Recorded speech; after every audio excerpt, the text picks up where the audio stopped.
Bismillahirrahmanirrahim. Assalamualaikum warahmatullahi wabarakatuh. Alhamdulillah nahmaduhu wa nasta'inuhu wa nastaghfiruh wa na'udzu billahi min shururi anfusina wa min sayyiati a'malina. Man yahdihillahu fala mudilla lahu ومن يضلل فلا هادي له. أشهد أن لا إله إلا الله وحده لا شريك له وأشهد أن محمدا عبده ورسوله لا نبي بعده. قال الله تبارك وتعالى يا أيها الذين آمنوا اتقوا الله حق تقاته ولا تموتن إلا وأنتم مسلمون. وقال أيضا يا أيها الناس اتقوا ربكم الذي خلقكم من نفس واحدة وخلق منها زوجها وبث منهما رجالا كثيرا ونساء واتقوا الله الذي تساءلون به والأرحام إن الله كان عليكم رقيبا. فإن أصدق الحديث كتاب الله وخير الهدي هدي محمد صلى الله عليه وسلم وشر الأمور محدثاتها فإن كل محدثة بدعة وكل بدعة ضلالة وكل ضلالة في النار. Saudaraku, para santri yang dimuliakan Allah Subhanahu wa taala, alhamdulillah sore hari ini kita diberikan kesehatan, diberikan kesempatan untuk kembali duduk bersama dalam majelis ilmu, majelis hadis, mendengarkan hadis dari Nabi sallallahu alaihi wasallam. Ini adalah anugerah besar. Di tengah-tengah kita sedang diuji oleh Allah dengan berbagai macam musibah. Musibah banjir sekarang sedang mengepung berbagai daerah di negeri kita, negara Indonesia yang kita cintai. Tapi kita di sini alhamdulillah selamat, sehat walafiat untuk bisa terus belajar, bisa menuntut ilmu. Salawat dan salam tidak lupa kita sampaikan kepada Nabi kita, Nabi Muhammad sallallahu alaihi wasallam beserta para sahabatnya, kerabatnya, dan pengikut yang tetap setia mengikuti beliau hingga akhir zaman nanti. Saudara-saudaraku yang dimuliakan Allah Subhanahu wa taala, alhamdulillah kita sudah berada di pondok pesantren kurang lebih berapa hari? 1 pekan? Hampir 2 pekan. Kita datang tanggal sudah 1 bulan ya. Ada 1 bulan? Belum, 1 Februari. Sekarang tanggal 17, berarti sudah 17 hari. Alhamdulillah Allah berikan kesehatan, diberikan keselamatan. Namun ada satu fenomena yang menarik. Ketika kalian kembali ke pondok, mulai banyak tingkah pola para santri Ibnu Majah Boarding School, terutama kelas 9, yang mulai berani berulah, mulai berani menentang, melanggar peraturan pondok pesantren. Sampai kami panggil orang tua mereka. Saudaraku yang dimuliakan Allah Subhanahu wa taala, setiap pondok pesantren itu punya peraturan. Dan peraturan ini untuk dilanggar atau ditaati? Hah? Kalau ada peraturan itu ditaati atau dilanggar? Dilanggar, gitu ya? Ditaati atau dilanggar? Ditaati. Lampu merah tandanya apa? Berhenti. Kalau kalian jalan ketabrak dengan yang depan, samping, kena denda tidak? Kena kalau lagi ada polisi. Ini menunjukkan peraturan itu tidak boleh dilanggar, tapi ditaati, dipatuhi, bukan malah dilanggar. Ustadz paham, kalian kelas 9 sudah mulai mencari jati diri, pengen terkenal, orang pengen kenal supaya saya itu dikenal oleh orang lain, tapi caranya salah. Ada yang gaya-gayaan kayak koboi, bukan pegang senjata atau pistol, tapi pegangnya apa? Vape, rokok, nah gitu ya. Ini kan gaya-gaya koboi ini, biar kelihatan laki-laki.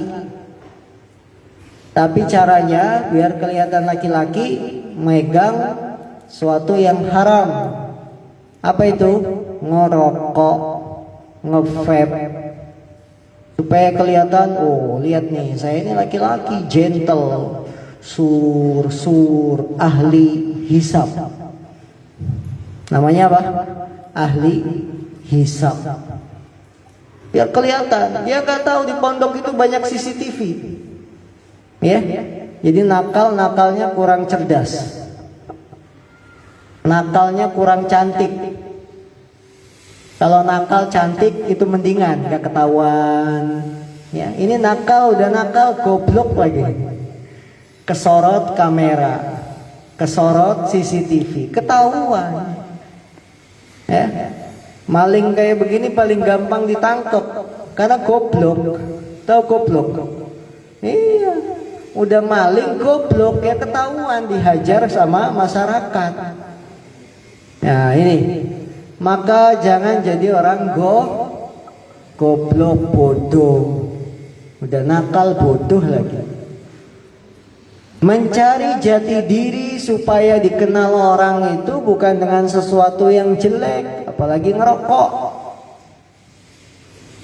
Karena ngerokok itu benda yang haram, bisa membahayakan badan kita.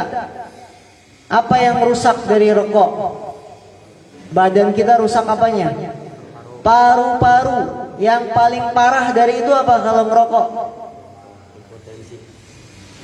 Kejantanannya hilang, gak bisa tegak. Tuh, rasain yang ngerokok, yang nge-vape. Jadi dia pengen jantan, pengen kelihatan laki-laki, ngerokok. Akibatnya dia gak bisa jadi laki-laki. Iya kan? Iya, orang yang ngerokok tuh nggak bisa jadi laki-laki, padahal pengen terkenalnya supaya dilihat jadi laki-laki. Lihat iklan-iklan rokok. Inilah laki-laki sejati, cepur. Padahal dia bukan laki-laki yang begini nih. Apa? Karena kejantanannya hilang. Nah, impotensi. Tahu impotensi? Impoten. Nah, tidak bisa tegak. Mau kalian seperti itu?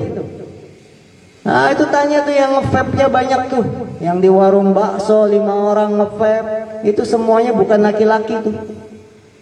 Ya, semuanya bukan laki-laki. Coba terusin aja sampai tua, terusin ngerokoknya. Kalian tidak akan bisa jadi laki-laki karena impoten, kena penyakit kelamin.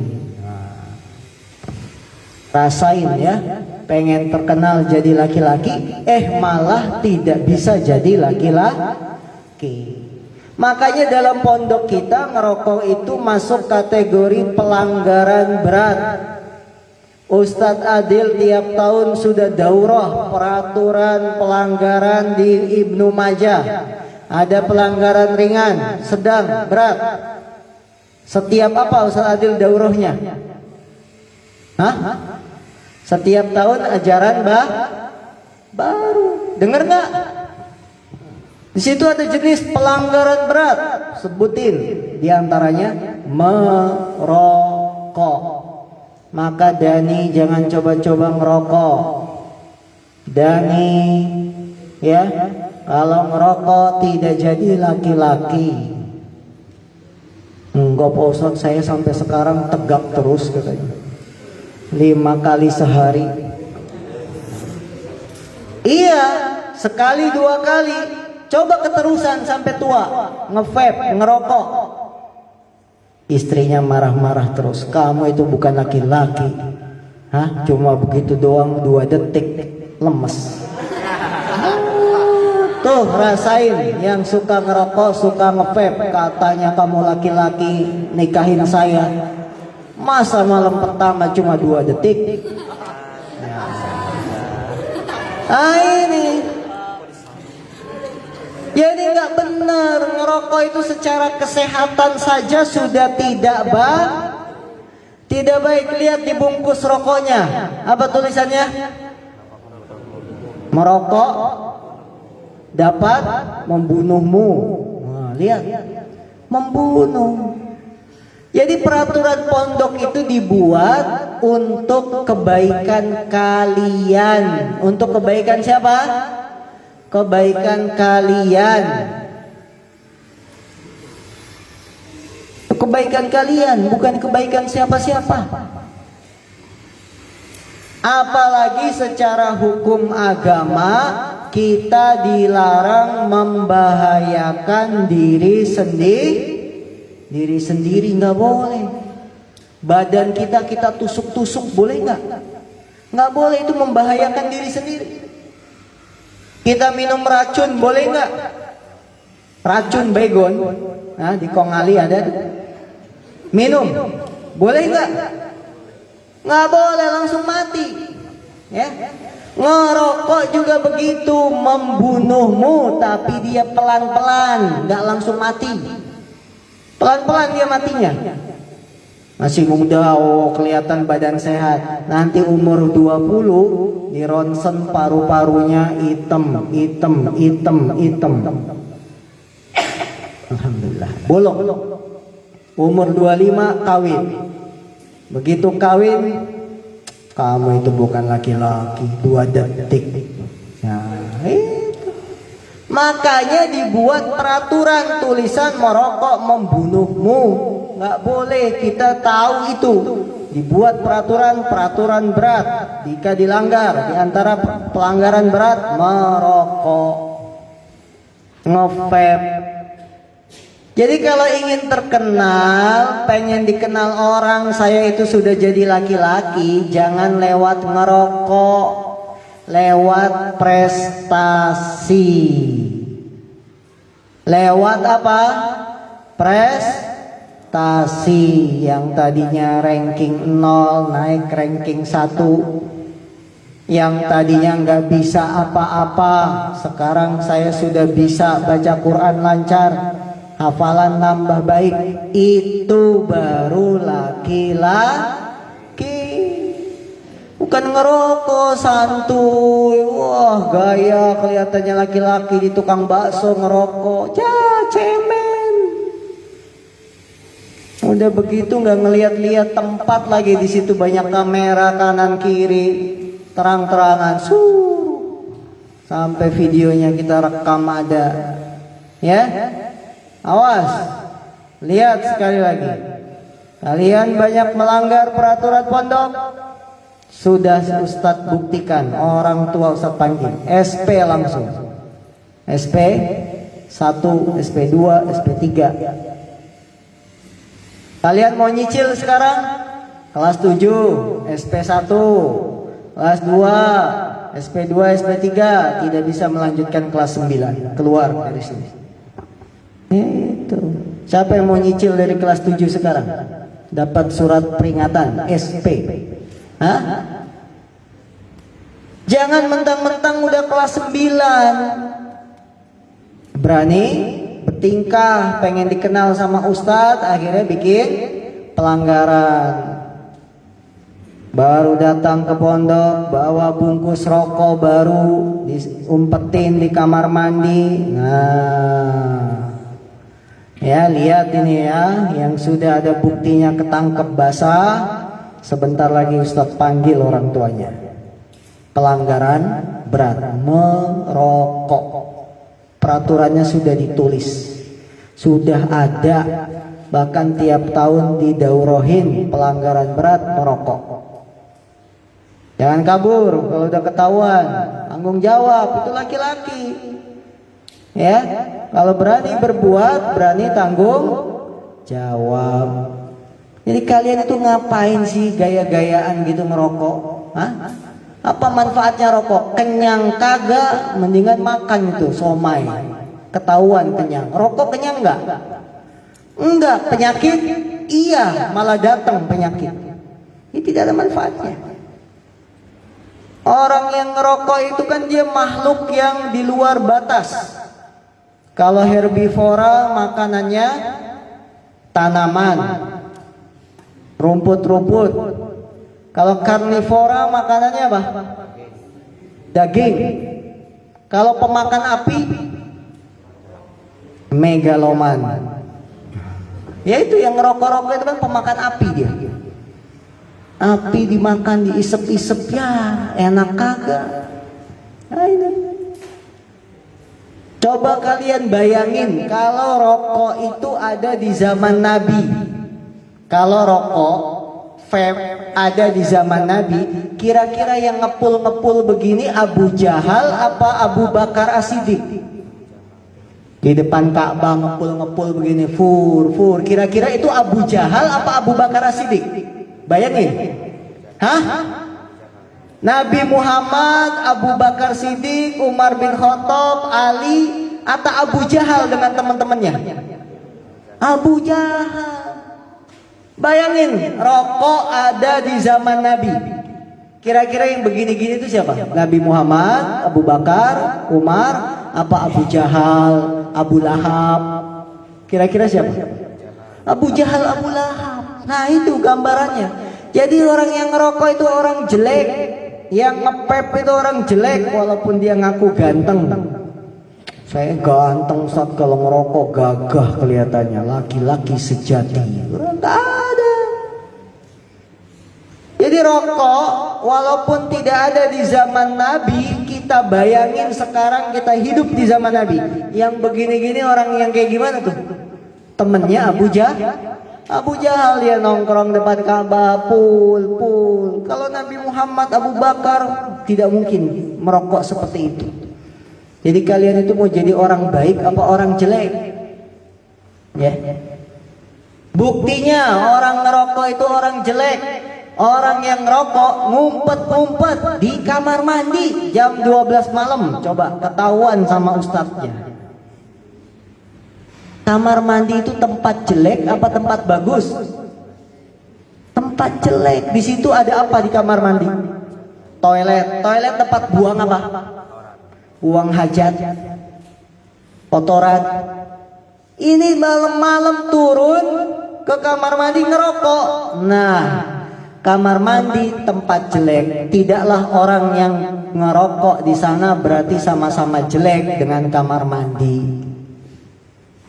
Tempatnya setan. Makanya kita kalau masuk kamar mandi berdoa, Allahumma inni a'udzubika minal khubusi wal khobais. Itu yang ngerokok gak baca doa, dia ngepul sendiri. Full.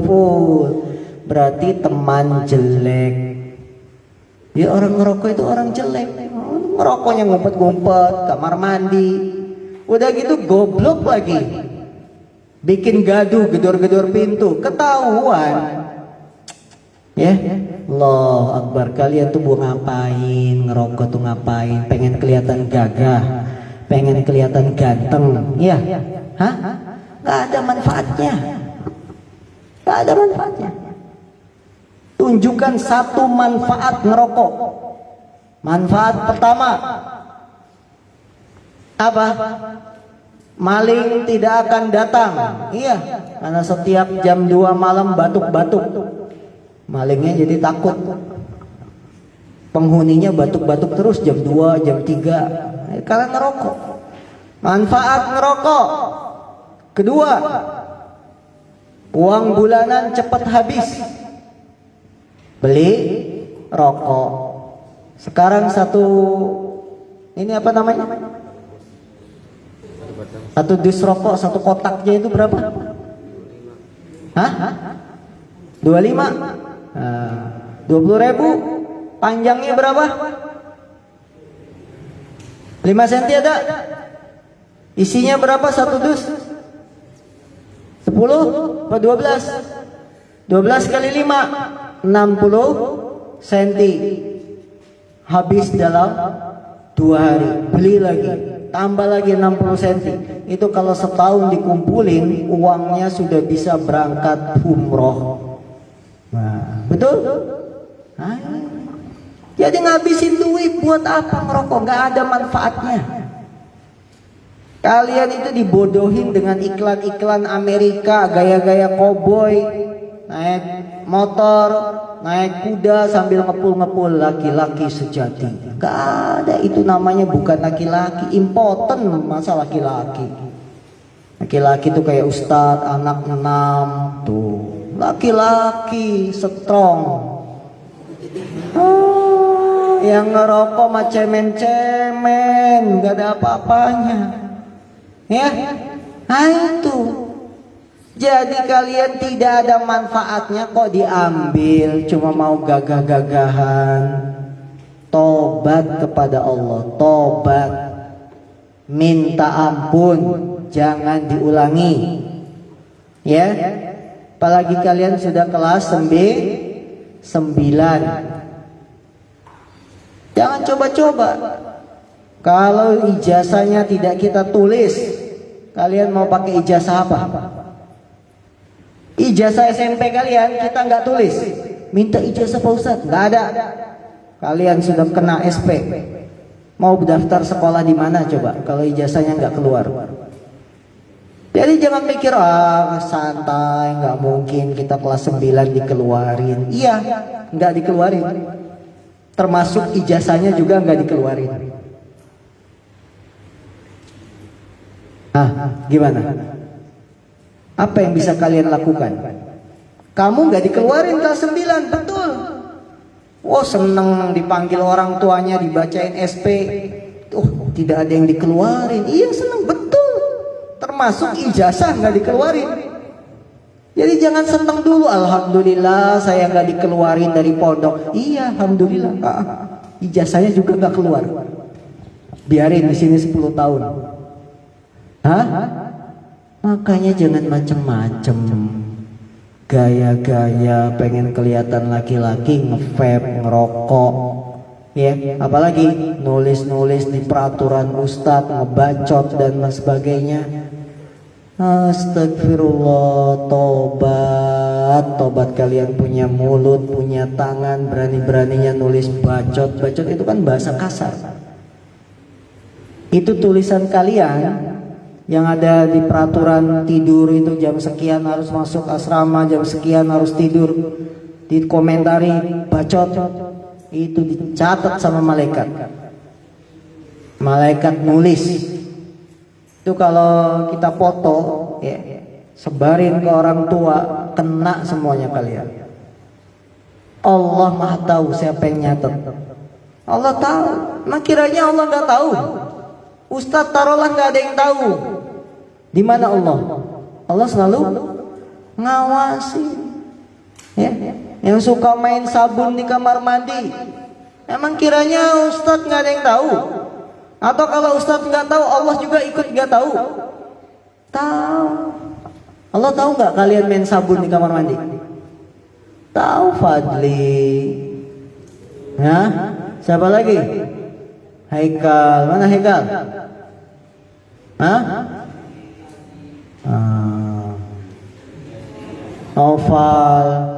Oval kecil-kecil juga, cabai rawit, pedas. Ya, ingat ini semua buat peraturan kebaikan kalian. Kelas 7, kelas 8, kelas 9. tidak ada lagi ustadz dengar melanggar peraturan pondok. Terakhir ini hari Rabu. Awas, Kamis, Jumat, Sabtu dan seterusnya ada lagi berita sampai ke ustadz melanggar, ya, siap-siap. Dah, tobat kepada Allah, berhenti dari melanggar peraturan. Jangan coba-coba. Kita tidak akan tinggal diam yang melanggar. Mumpung yang melanggar kelas 7, kelas 8, keluarin saja udah. Ya, daripada nunggu kelas 9 nanti nggak bisa dikeluarin. Nah ini, kasihan tuh, kasihan sama orang tua. Orang tua sudah menyekolahkan, membiayai, kalian di sini malah main-main, malah melanggar peraturan, malah gaya-gayaan. Sedih. Orang tua itu sakit kalau melihat anaknya bandel. Ustadz juga dulu sekolahnya sekolah SMP, SMA. Tapi Ustadz selalu mikir jangan sampai orang tua itu nangis gara-gara perbuatan kita. Gara-gara kita nakal. Ustadz selalu begitu, menjaga supaya orang tua jangan nangis gara-gara kita nakal. Kasihan orang tua sudah pergi pagi, pulang sore nyari uang buat kita. Ya, ibu kita melahirkan, membesarkan, kitanya sudah besar malah nakal.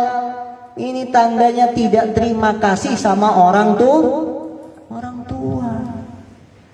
Orang tua yang ngasih makan, ngasih susu sampai kita besar, tinggi. Ketika sudah sekolah malah gaya.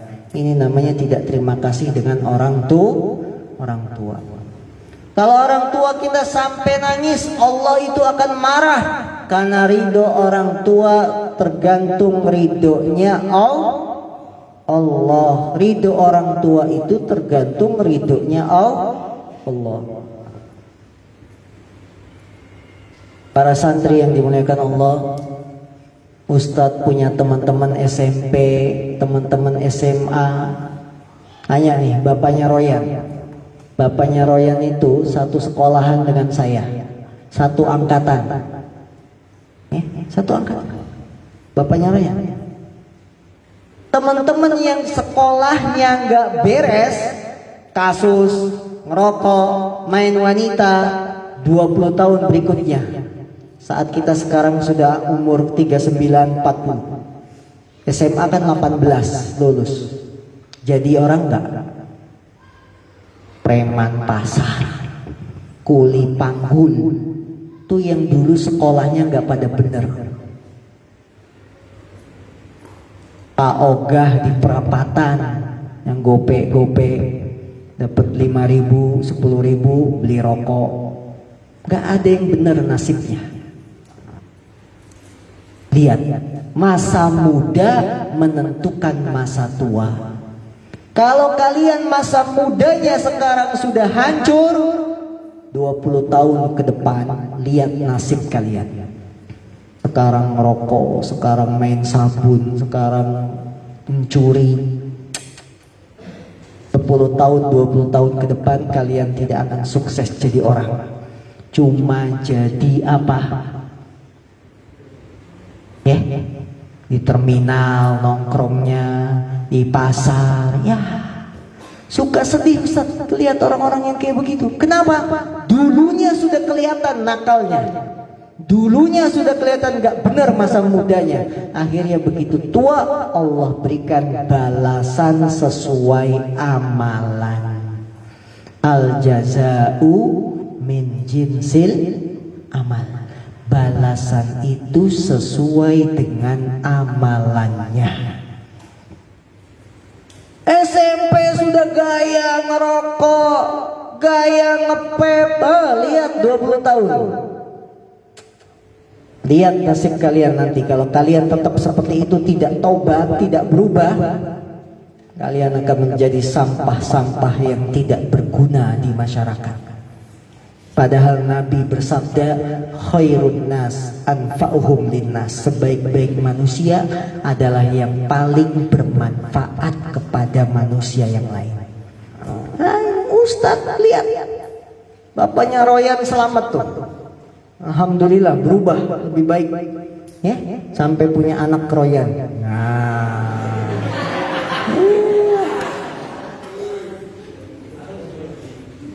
Jadi jangan coba-coba kalian sekarang SMP mau nakal, punya niat nakal SMP, kemudian lanjut SMA, nakal lagi, lebih parah nakalnya. Parahnya anak SMA nakalnya ngapain? Sudah mulai berani tawuran, mulai berani begal. Udah lebih sadis, mainnya benda tajam. Mainnya apa lagi? SMP ngepep, SMA ngepep nggak level, narkoba. Wah, apa? Morfin. Nah, nggak zaman ngepep. SMA nih kita nih laki-laki narkoba. Nah, itu nakalnya anak-anak SMA. Kalian tidak tobat, SMA lebih parah. Bahkan berani dengan wanita hamil jadinya. Jangan harap orang semacam ini masa tuanya dia enak. Gagal total. Gagal dalam rumah tangga, gagal dalam kehidupan, ekonominya hancur, cuma jadi tukang panggul di pasar, preman yang mintain duit. Tobat. Makanya masa tua kita itu tergantung masa muda. Kalau masa muda kita lurus, orang tua selalu senyum, senang, ridho. Orang tua tengah malam angkat tangan mendoakan anaknya. Ya Allah, jadikanlah anak saya yang belajar di pondok pesantren sekarang sebagai anak yang soleh. Orang tua doain terus, selamat dia sampai dia tua, sampai dia berkeluarga, punya anak, punya istri. Ya, nah ini jadi jangan coba-coba. Kalian jangan ngelihatnya sekarang. Kalian kan mikirnya sekarang, saya masih gagah, ini gak apa-apa, paru-paru saya bagus, tinggal minum air kelapa, hilang bolong-bolongnya. Sekarang. Tapi 20 tahun ke depan, 20 tahun ke depan, lihat. Ya, kalau Ustadz masih ada umur 20 tahun ke depan nih yang ngerokok-rokok di SMP sekarang nih, lihat jadi apa dia? Ya, ini berubah sekarang. Mumpung belum terlambat. Ustadz juga ngalamin SMP. Bahkan SMA kelas 3 mau lulus ada yang bikin kasus. Sudah mau ujian nasional, bikin kasus kelas 3 SMA. Ya, apa? Ngamilin anak orang. Dan itu sesama teman satu sekolahan.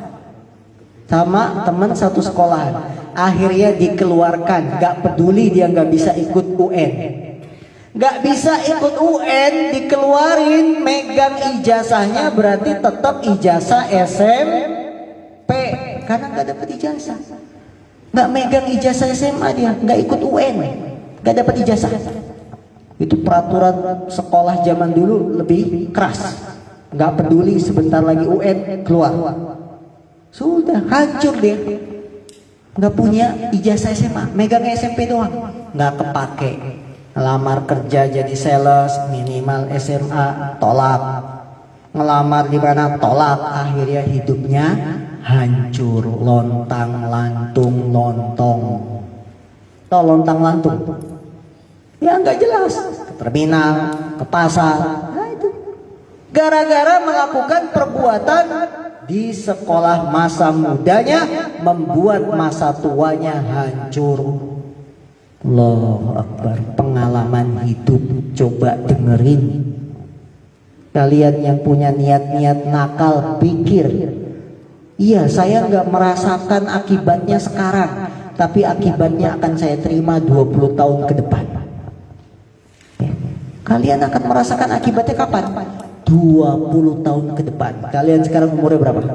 15, 14, tambah 20, 34. Lihat, usia 34, 35 itu sudah berkeluarga. Kalau merasa hidupnya susah, koreksi dulu. Koreksi diri kita. Dulu saya ngapain SMP? Oh iya, saya SMP nakal, saya SMA nakal. Ya sudah, jangan menyesal. Ini namanya penyesalan itu belakangan. Penyesalan yang duluan apa? Penyesalan duluan tuh jalan pinggir kali jatuh, itu namanya penyesalan duluan. Kalau penyesalan belakangan apa? Ya itu menyesalnya sudah tua. Ya, jadi semangat semuanya. Siap jadi orang baik. Siap jadi orang baik. Siap jadi orang baik. Siap taat peraturan. Siap jadi anak soleh. Siap, harus siap. Kasihan orang tua, kasihan diri kita. Ya, paham semuanya? Jelas? Semangat. Tinggal 1,5 bulan lagi selesai pembelajaran kita di sini. 17 Februari, 17 Maret sebulan. 13 April sudah puasa, berarti sebulan setengah. Sebulan setengah. Mau ngapain sebulan setengah kalau tidak sungguh-sungguh? Nanti ada ujian akhir semester. Yang kelas 9 ujian sekolah. Walaupun UN nggak ada, tapi ada ujian sekolah. Ini yang menentukan nilai ijazah kalian. Diambil dari ujian sekolah. Sungguh malu lulus SMP cuma kenangannya apa? Berapa hafal Quran? Gak ada. Berapa kasus di sekolah? Banyak. SP3. Malu. Ya, lulus SMP bukan dapat hafalan 3 juz, dapat SP3. Malu. Udah tobat. Jangan takutnya sama ustadz, tapi takutnya sama Allah. Baik, sampai di sini. Subhanaka Allahumma bihamdika asyhadu an la ilaha illa anta astaghfiruka wa atubu ilaik. Walhamdulillahirabbil alamin. Assalamualaikum warahmatullahi wabarakatuh.